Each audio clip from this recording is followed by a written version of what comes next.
KBS 대전 생생뉴스. 여러분 안녕하십니까? 8월 19일 월요일 KBS 대전 생생뉴스 방석준입니다. 얼마 전 탈북자 모자가 아사, 즉 음식을 먹지 못하고 굶어서 숨진 뒤 2달가량 지난 뒤에야 발견됐습니다. 집에는 고춧가루 외에 다른 식료품이 남아있지 않았고 통장에도 돈이 없었답니다. 사람이 굶어서 죽음에 이르도록 우리의 복지 체계는 작동하지 않았습니다. 한쪽에서는 음식 쓰레기가 무더기로 배출되고 한쪽에서는 사람이 아사하는 이런 상황은 정말 부조리합니다. 음식을 버리는 건 이런 가난한 사람들의 식탁에서 먹을 것을 뺏는 것일 수도 있습니다. 분배의 정의에 대해 다시 한번 생각해 볼 필요가 있습니다.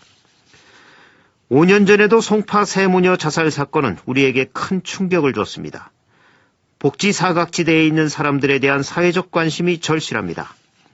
지금 이 순간에도 이런 사람들이 주변에 있을 수 있습니다. KBS 대전 생생뉴스, 먼저 이 시각 헤드라인 뉴스입니다.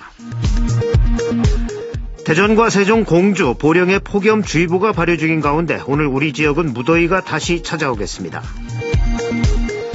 올해도 폭염특보가 10일 이상 내려지는 등 더위가 갈수록 기승을 부리고 있습니다. 충남도 30년 뒤면 평균 기온이 3.2도 상승해 아열대 기후로 변할 것이란 전망이 나오면서 아열대 작물 최적 재배법을 찾는 작업이 속도를 내고 있습니다. 대전 서북부의 관문이 될 유성복합터미널 조성 사업이 또다시 논란에 휩싸였습니다. 사업자로 선정된 업체가 최근 터미널에 들어설 상가 등을 선분양했다는 의혹으로 경찰에 고발됐는데 업체는 사실무근이라며 반발하고 있습니다. 고령화 사회가 가속화되면서 고령 운전자 교통사고도 갈수록 늘고 있습니다. 이 같은 사고를 줄이기 위해 대전시가 어르신 운전면허 자진 반납 제도를 곧 시행할 예정인데 불만의 목소리도 적지 않습니다. 충남도 내 첫 모바일 지역 화폐인 공주페이가 출시돼 본격 유통을 시작했습니다. 공주에서만 사용할 수 있는 공주페이는 스마트폰을 이용해 즉시 충전 결제가 되며 출시 기념 이벤트로 할인율을 5%에서 10%로 높이고 전통시장에서 결제할 경우 추가로 5% 할인되며 명절 연말에도 특별 할인이 됩니다. 쓰레기와 상한 음식이 방치된 집에서 자녀를 양육한 30대 여성이 항소심에서도 실형을 선고받았습니다. 혈관 벽을 넓혀주는 스텐트는 금속 재질이 많습니다만 국내 연구진이 3D 프린팅 기술로 몸 안에서 분해되는 스텐트를 개발했습니다. 금속 재질에 비해 부작용이 거의 없어 차세대 스텐트로 주목받고 있습니다. 이 시각 헤드라인 뉴스였습니다.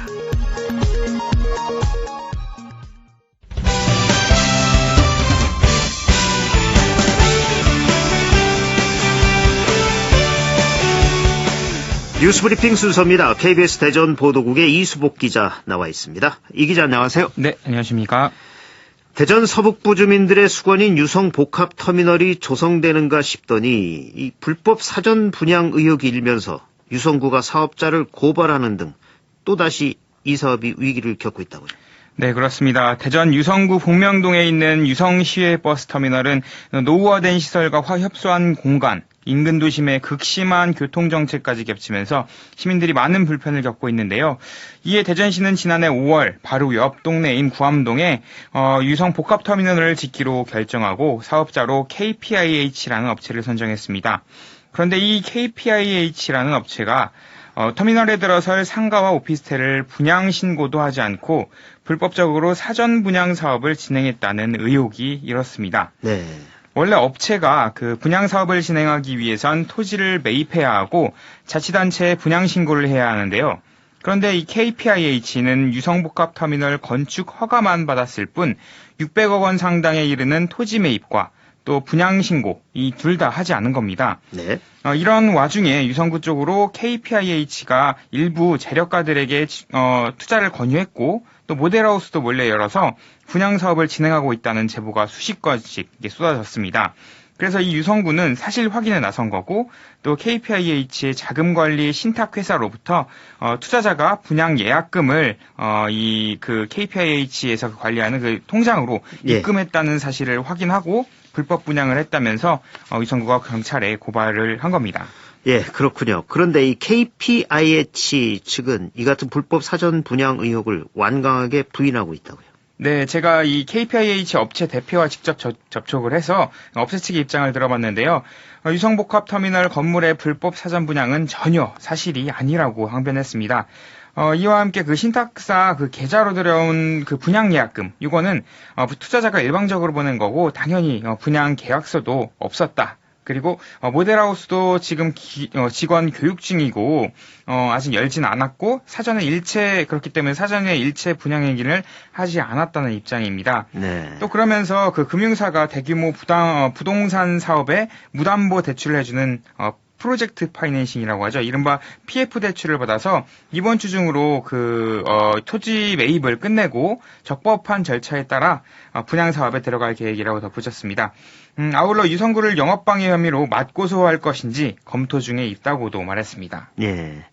신탁사에 입금된 돈이 투자자의 선분양 예약금인지 혹은 다른 목적의 돈인지를 가리는 게 경찰 수사의 핵심이 될 것 같습니다. 다음 소식 넘어가죠. 대전시가 다음 달부터 고령층 운전면허 자진 반납 제도를 시행한다고요. 네, 그렇습니다. 한 해 동안 고령 운전자가 일으키는 교통사고만 한 3만 건이 넘는다고 하는데요. 이런 사고를 줄이기 위해 대전시가 만 65세 이상 고령층을 대상으로 운전면허 자진 반납 제도를 다음 달 1일부터 시행합니다. 이와 함께 대전시는 면허를 반납하는 어르신에게 10만 원의 교통비를 지급해 반납을 유도한다는 계획입니다. 그런데 정작 그 고령 어르신들의 반응은 시큰둥하다고요? 예, 그렇습니다. 일단 그 기준 나이가 65세인데 이게 너무 낮다는 게 문제라는 반응인데요. 과거와 달리 요즘 65세면은 한창 아직 일을 할 나이고 네. 또 자동차를 운전할 수도 그리고 또 해야 할 일도 많은데 면허를 자진 과연 사람들이 면허를 자진 반납하겠느냐는 겁니다. 여기에 유인책이라고 내놓은 교통비 지원 10만 원도 한 번 지원으로 끝입니다. 무엇보다 이 면허 반납제가 강제성을 띠고 있지 않고 운전자 자율에 맡기기 때문에 시민들 사이에서 실효성 있는 제도냐는 의구심도 들고 있습니다. 예, 사실 65세면 요즘은 젊죠. 이 운전면허 자진 반납 제도 잘 뿌리내리기 위해서는 일회성 지원책보다 한 발 더 나간 근본적인 해법이 더 필요해 보입니다. 이 밖에 밤사이 사건 사고 소식이 있었나요? 네, 특별한 사건 사고는 없었습니다. 뉴스브리핑 이수복 기자였습니다. 수고하셨습니다. 네, 감사합니다. 오늘의 생생정보입니다. 충남보건환경연구원은 올해 첫 일본 내염 매개 모기가 확인됨에 따라 모기에 물리지 않도록 주의를 당부했습니다. 13일 예산 지역에서 채집한 모기 400여 마리 가운데 작은 빨간집 모기가 올해 들어 처음으로 확인됐습니다. 충청남도가 추석을 앞두고 중소기업을 대상으로 특별 경영안정자금 50억 원을 지원합니다. 신청은 오늘부터 23일까지 사업장 소재 시군청 기업지원과나 경제과를 통해 하면 됩니다.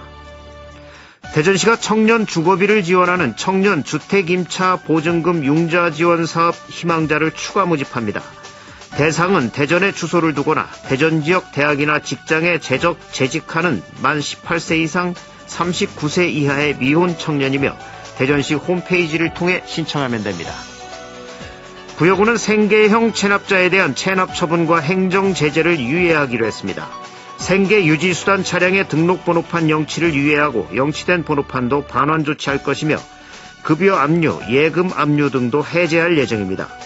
영세 사업자에 대해서는 관호사업 제한, 신용정보 등록 등 행정 제재와 신용카드 매출 채권 압류도 유예하고 금융기관 대출 등 필요시 부동산 압류 해제 등도 적극 협조할 계획입니다. 군청 재무과나 가까운 읍면 행정복지센터로 체납 처분 유예를 신청하면 됩니다.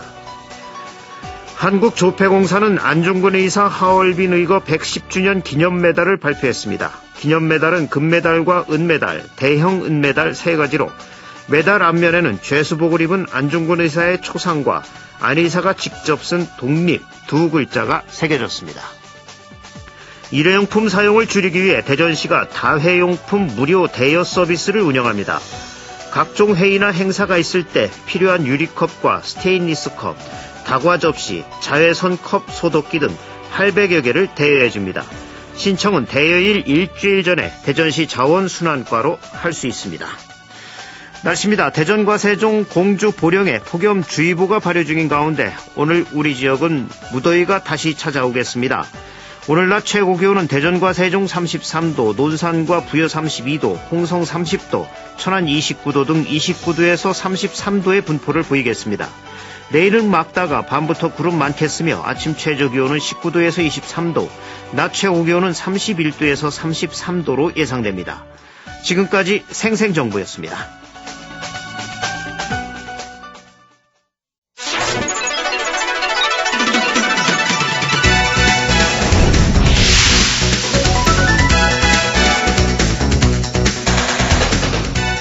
생생한 뉴스, 깊이 있는 이슈 분석. 여러분은 지금 방석준 앵커와 함께하는 KBS 대전 생생뉴스를 듣고 계십니다. 충남에서 잘 자라는 아열대 작물에는 어떤 것들이 있을까요? 기후변화로 농작물 재배 한계선이 북상 중인 가운데 충남 농업기술원이 도내 재배 가능한 아열대 작물을 농가에 보급하고 있습니다. 오늘 생생 인터뷰에서는 충남에서 재배가 가능한 아열대 작물 보급과 관련해 충남 농업기술원 원예연구과 이중원 연구사와 말씀 나눠보겠습니다. 이중원 연구사님 안녕하십니까? 네, 안녕하세요. 충남 농업기술원에서 근무하고 있는 농업연구사 이중원입니다. 예, 아침 일찍 이렇게 인터뷰에 응해주셔서 감사합니다. 네, 감사합니다. 예. 최근 기후변화가 계속되면서 아열대 작물을 재배할 수 있는 지역이 점차 북상하고 있는데 먼저 현재 기후변화 상황은 어떤지 좀 말씀해 주시죠. 네, 지난 100년간 지구의 평균 기온은 점점 증가하는 추세를 보이면서 지구 온난화와 이상기상 발생 등으로 기후변화가 현실화되고 있습니다. 네. 이것은 온실가스의 증가로 대기후 온도가 상승하는 온실 효과에 의한 것입니다. 이러한 기후변화는 기상이변, 해수면의 상승 등을 초래하여 농업에도 막대한 영향을 미치고 있으며 탄소 배출 저감 노력 등 기후변화 완화 노력에도 불구하고 기후변화가 지속될 것으로 예상됩니다. 네. 국립기상과학원 기후변화 시나리오에 따르면 2071년부터 2100년경에는 한반도의 17%가 아열대 기후로 변화될 것으로 예상하고 있습니다. 네. 우리나라의 아열대 기후대가 확대가 예상되면서 이를 대응하기 위해 아열대 지역의 다양한 유전 자원을 국내에 도입하여 기후 적응성 평가 등을 통해 새로운 신소득 작물을 선발하고 그에 맞는 재배법 개발 등이 요구되어지고 있습니다. 네. 이렇게 농작물 재배 한계선이 북상하면서 충남 농업기술원이 충남에서 재배가 가능한 아열대 작물 32종을 시범 재배 중인 거로 알고 있는데 어떤 작물들이 있습니까? 네, 저희 충남 농업기술원에서는 매년 국내외에서 수집된 아열대 작물을 기후변화와 더불어 우리 지역에 적합한 작물인지를 판단하기 위해 시험 재배 중입니다. 다양한 유전 자원들이 수집되었지만 현재 저희 시험 포장에 재배되고 있는 작물로는 파파야, 페피노, 사요테, 오크라 등 과체류 9종, 삼채, 공심채, 레몬그라스, 인디언 시금치 등 엽채류 15종, 그리고 카사바, 아피오스, 얌빈, 타로 등 근체류 8종으로 총 32종을 시험 재배하고 있습니다. 네. 또한 농업인들과 다문화인 농촌진흥기관, 종묘회사분들을 모시고 매년 아열대 작물 현장 평가회를 실시하고 평가회를 통해서 작물에 대한 특성을 알리고 다양한 분들의 의견을 모아서 매년 2종 이상의 작물을 선발하여 재배기술 개발을 함께 진행하고 있습니다. 예. 생소한 아열대 작물 이름이 많은데 하나씩 좀 구체적으로 살펴보죠. 우선 파파야. 이것은 콜럼버스가 천사의 열매라고 극찬한 것으로 알려져 있는데 비타민C가 오렌지의 7배에 달할 정도라고요. 네, 파파야는 동남아시아를 여행 다녀오신 분들은 한 번쯤 드셔보셨을 겁니다. 많은 분들이 과일로 알고 계실 텐데요. 예. 하지만 파파야는 채소로서의 활용도가 높은 작물입니다. 아, 채소군요. 네, 예. 태국의 대표적인 샐러드 요리인 쏨땀의 주 재료이기도 합니다. 네. 파파야에는 비타민C는 물론이고 파파인이라는 식물 효소가 있는데 이 효소는 과피가 녹색인 미숫과일 때만 존재합니다. 네. 특히 파파인이라는 성분은 단백질 분해 능력이 뛰어나 소화 촉진, 다이어트와 면역력 향상 등으로 주목받고 있는 작물 중에 하나입니다. 네. 그에 따라서 저희 충남농업기술원에서는 농촌진흥청과의 동동연구과제를 통해서 채소용 파파야를 국내에서 생산할 수 있는 재배 기술을 개발하여서 농가에 보급하고 있습니다. 네. 또 이 몰로키아라는 것은 클레오파트라가 즐겨 먹었던 채소다 이렇게 알려졌는데 이건 어떤 겁니까? 네, 몰로키아는 아랍어로 왕가의 채소를 뜻하며 왕의 허브, 궁중의 허브라고도 불리는데요. 네. 클레오파트라 여왕이 몸매와 피부 미용을 위해 몸에 바르거나 즐겨 먹었다고 해서 클레오파트라 허브라고도 알려져 있습니다. 몰로키아의 원산지는 열대 아시아와 이집트 지역입니다.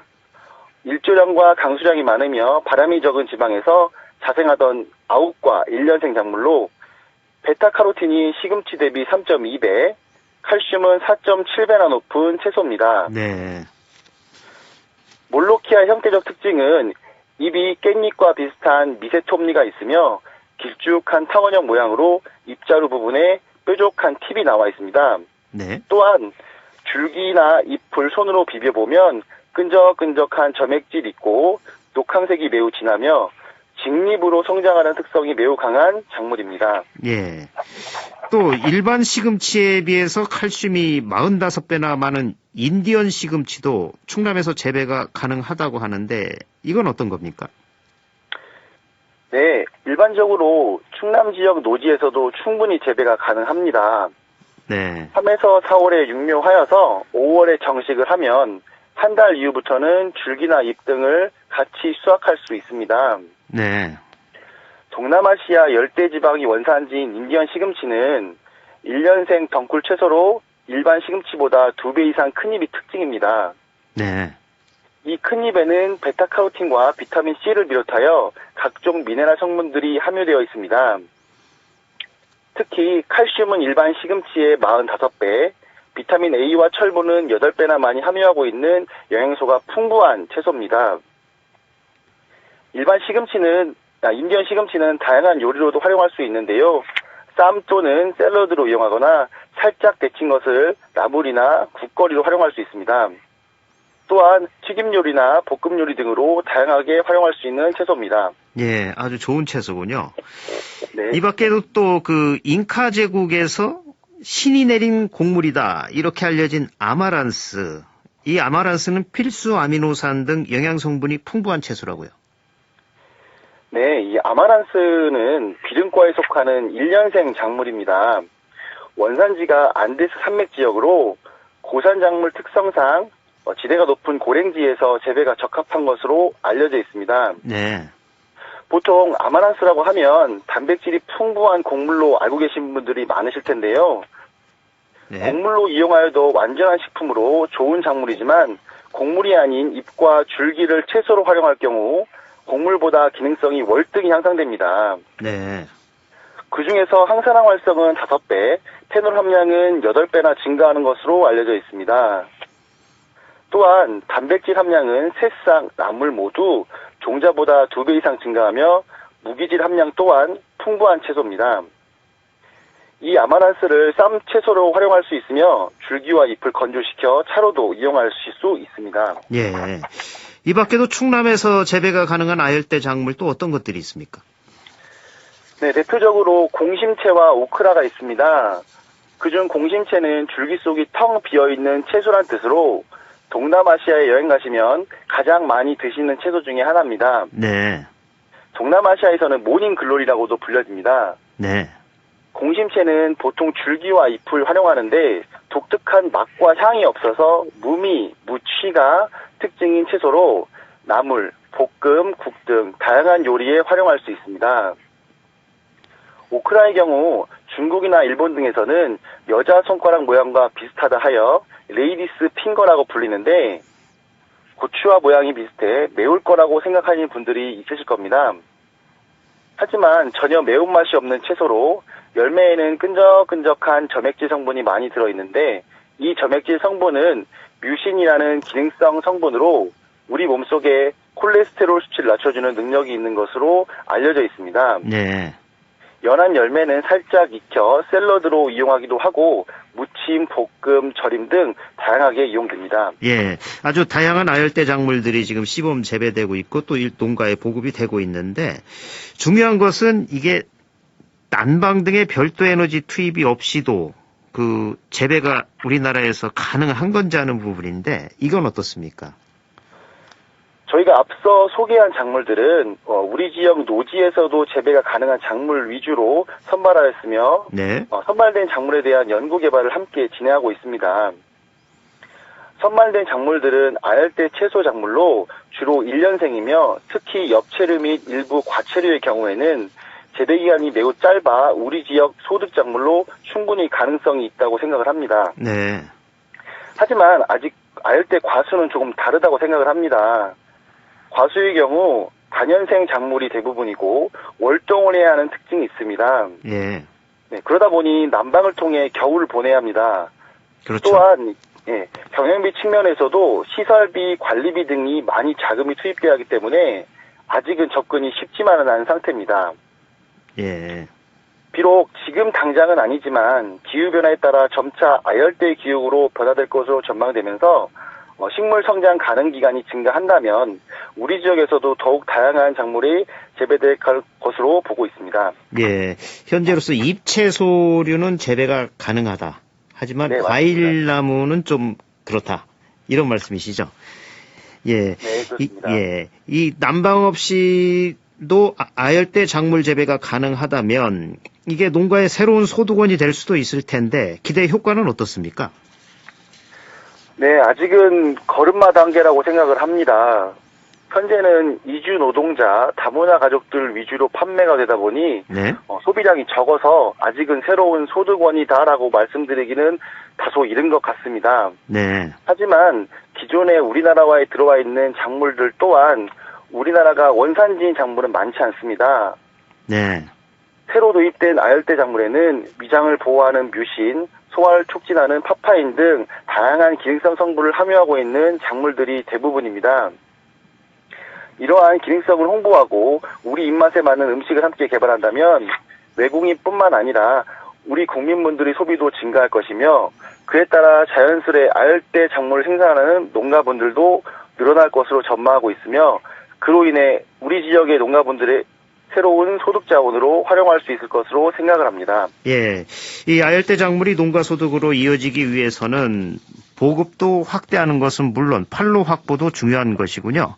앞으로 이 아열대 작물 보급 확대를 위해 농업기술원 차원에서는 어떤 노력을 해나가실 계획이십니까? 네, 저희 충남 농업기술원에서는 매년 아열대 작물을 시험 재배 및 전시포를 운영하면서 농가와 도민분들에게 아열대 작물에 대한 특징 및 활용법 등을 홍보하고 있습니다. 아열대 작물은 생산하는 것도 중요하지만 소비가 더욱 중요합니다. 그러기 위해서는 우리나라 사람들의 입맛에 맞는 요리법을 함께 개발하여야 소비가 더욱 촉진될 것으로 생각합니다. 네. 그래서 저희는 각 지역의 다문화센터 및 외국인 마트 등과의 다양한 네트워크를 형성을 통해서 지역에 생산되는 아열대 작물의 판로 확보에도 앞장설 것입니다. 생산 농가의 꾸준한 재배 기술 지원 등을 통해 아열대 작물 재배 농가들이 판로 걱정 없이 생산에만 몰두해 우리 지역의 새로운 소득원으로 자리 잡을 수 있도록 하겠습니다. 또한 저희 농업기술원에서는 기후변화에 따른 농업 환경 변화에 적극적으로 대응하기 위해 연구 개발에도 역량을 집중할 것이며 다양한 기술 지원을 통해 충남의 부가가치 향상에도 기여하도록 하겠습니다. 예. 오늘 말씀 여기까지 듣겠습니다. 고맙습니다. 네, 감사합니다. 지금까지 충남에서 재배가 가능한 아열대 작물 보급과 관련해서 충남 농업기술원 원예연구과 이중원 연구사와 말씀 나눴습니다. 주간 브리핑입니다. 충청투데이는 충청 현안 순풍 정치권서 노저야, 중도일보는 기술산업 일제해방 특구에 달렸다, 금강일보는 그만턴 농활 어디로 사라졌나, 이런 기사들을 일면톱에 실었습니다. KBS 대전 생생뉴스 기술의 이재은, 구성 조미연, 제작과 진행의 방석준이었습니다. 8월 19일 월요일 방송 여기서 마칩니다. 행복하고 평화로운 하루 보내시기 바랍니다. 내일 다시 뵙겠습니다.